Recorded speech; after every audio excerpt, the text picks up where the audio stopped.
Well, good day, my friends. Today we're looking at the third prison epistle that Paul wrote from prison in Rome, and it is the book of Colossians. And I want to focus our attention today in chapter number 3.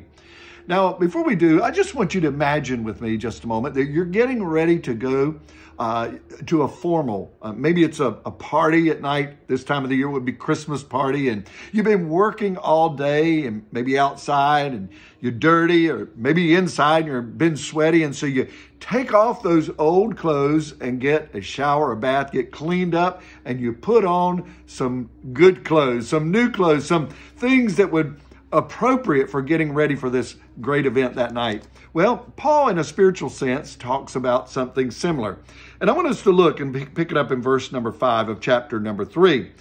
Put to death, therefore, what is earthly in you, sexual immorality, impurity, passion, evil desire, and covetousness, which is idolatry. On account of these, the wrath of God is coming. In these you too once walked when you were living in them. So it seems like that this is their past life. They have acted this way or had these characteristics in their life, but they've put it behind. But here we see that there's still some things they need to get rid of. Verse number 8, but now you must put them all away: anger, wrath, malice, slander, and obscene talk from your mouth. Do not lie to one another, seeing that you have put off the old self with its practices. I think about Paul in 2 Corinthians 5:17, where it says, if any man be in Christ, he is a new creation.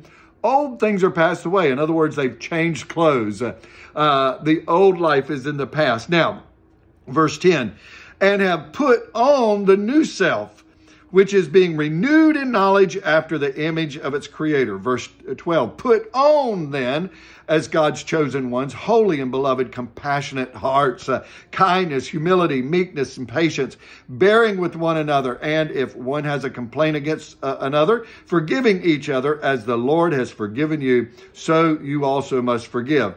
And above all these put on love, which it binds everything together in perfect harmony. Now, how can we put off that old man and put on the new man? Well, in verse number 2, he says, set your minds on things that are above, not on things that are on earth. And so, friends, I want to say that it's so important. We're getting ready for a big party, shall I say. It's heaven. We call it heaven. And we're citizens, as we talked yesterday, passing through. And we've got to put off that old stuff, that old self, and put on the new and get ready for this great event. So I encourage you, set your minds on things above, not on things on earth. God bless you. Have a wonderful day. We'll see you tomorrow.